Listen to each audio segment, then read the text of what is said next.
So good morning students. आज हम लोग ग्रामर पढ़ रहे हैं और ग्रामर में जो आज हम लोग पाठ पढ़ेंगे वो है क्रिया। तो सबसे पहले ये देखिए कि क्रिया किसके अंतर्गत आता है। आप लोगों ने पढ़ा था विकारी शब्द, अविकारी शब्द। तो विकारी शब्द में जिसमें विकार उत्पन्न होता है, लिंग वचन काल कारक के कारण जिसमें विकार उत्पन्न होता है उसको हम विकारी शब्द कहते हैं। तो विकारी शब्द के अंतर्गत है ना क्या क्या आता है? संज्ञा, सर्वनाम, विशेषण और क्रिया। ऑलरेडी हम लोग संज्ञा पढ़ चुके, सर्वनाम पढ़ चुके और विशेषण पढ़ चुके। सो आज जो हम लोग पढ़ने जा रहे हैं वो है क्रिया। तो सबसे पहले क्रिया का मतलब क्या होता है? क्रिया को अगर हम उसका मतलब देखें, उसका अर्थ जाने तो क्रिया का मतलब होता है काम करना, किसी कार्य करना, कोई काज करना जिसको बोलते हैं ना। तो क्रिया जो है हमारे जीवन का एक अंग है। हमारे जीवन की शुरुआत क्रिया के द्वारा ही होती है। अभी मैं आपको पढ़ा रही हूँ, मैं बोल रही हूँ, तो मैं एक क्रिया कर रही हूँ और वो क्रिया क्या है? बोलने की क्रिया है। आप लोग हमको सुन रहे हैं ना। तो जो आप हमको सुन रहे हैं तो आप भी एक क्रिया कर रहे हैं और वो क्रिया क्या कर रहे हैं? सुनने का काम कर रहे हैं। ठीक उसी प्रकार हमारी दिनचर्या क्रिया के साथ ही शुरू होती है। और जब हम बेड पे जाते हैं, सोते हैं, तो उस समय भी हम क्रिया करते हैं। सोने की क्रिया करते हैं, हम बोलने की क्रिया करते हैं, हम लिखने की क्रिया करते हैं, है ना। मम्मी खाना बना रही होगी, वो बनाने की क्रिया कर रही, खाना बना रही है। पापा ऑफिस गए हुए तो वहां पर काम करने की कोई किसी न प्रकार की क्रिया कर रहे हैं। तो क्रिया का मतलब क्या होता है? किसी न किसी कार्य को करना, वो क्रिया कहलाती है। तो जैसे देख लीजिए एग्जाम्पल में, मान लीजिए कोई बच्चा ग्राउंड में फुटबॉल खेल रहा है ना। तो वहां पर बच्चा कौन सी क्रिया कर रहा है? खेलने की क्रिया कर रहा है। जैसे कल आप लोग की एक्टिविटी है रंगोली बनाना, घुरौंदा बनाना, कार्ड्स मेकिंग। तो क्या करिएगा आप लोग? उसमें भी आप लोग अपनी क्रिया कीजिएगा। बनाने की क्रिया करेंगे ना, उसको सेंड करने की क्रिया करेंगे। यहाँ पर करेक्शन होने की क्रिया होगी। तो क्रिया का नाता हमारे साथ जुड़ा रहता है। तो समझ में आ गया कि क्रिया क्या है। तो क्रिया की अगर हम परिभाषा देखें तो वाक्य के जिस रूप से किसी कार्य को करने का बोध हो वो क्रिया कहलाती है। क्लियर हो गया कि कोई भी कार्य जो हम लोग करते हैं वो क्या कहलाती है? क्रिया कहलाती है। मान लीजिए हम एग्जाम्पल दे रहे हैं। एग्जाम्पल में हम दे दिए कि सोहन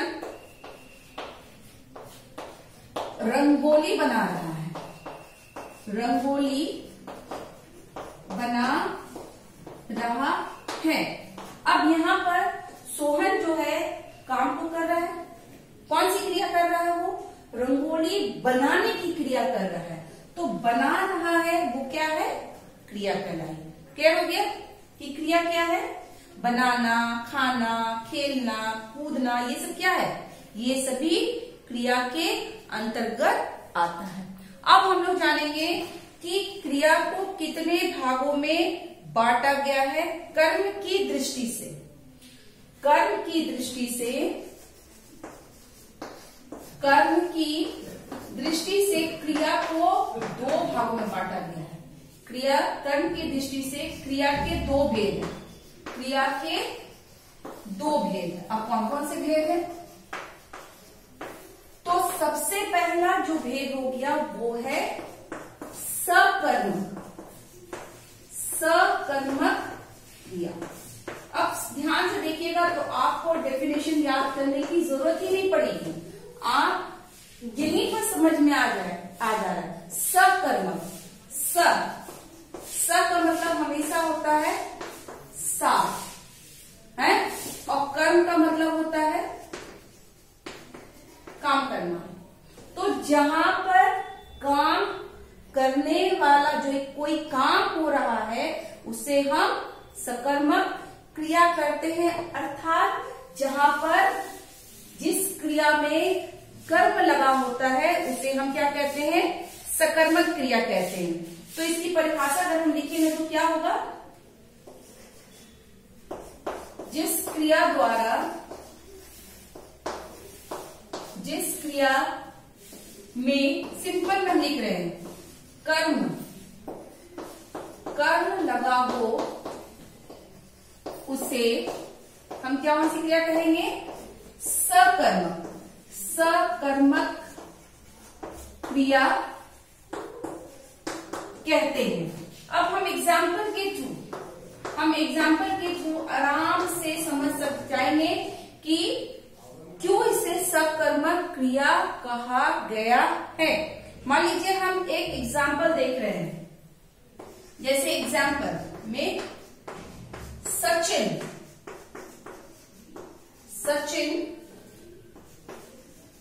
क्रिकेट खेलता है, ठीक है, सचिन क्रिकेट खेलता है। अब इसमें देख लीजिए, सचिन जो हो गया वो आपका क्या हो गया? वो आपका कर्ता हो जाएगा। सचिन जो है वो कर्ता हो गया, ठीक है। खेलता है, खेलना क्या हो गया? यहां पर क्रिया हो गया। और ये जो है क्रिकेट, वो क्या हो गया? कर्म हो गया। तो सचिन क्या खेलता है?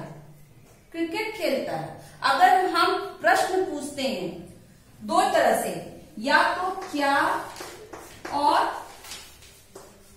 किसको या किससे या किसको, जो भी हम प्रश्न पूछते हैं, देख लीजिए आपको अगर उत्तर मिल जाए तो आप समझिए कि यह क्रिया सकर्मक क्रिया। मान लीजिए हम यहाँ प्रश्न पूछ रहे हैं, सचिन क्या खेलता है, प्रश्न हमने किया और उसका उत्तर हमको देखिए मिलता है कि नहीं। तो क्वेश्चन है कि सचिन क्या खेलता है, तो सचिन क्रिकेट खेलता है, आंसर मिल गया। अब हम किसको, सचिन किसको खेलता है?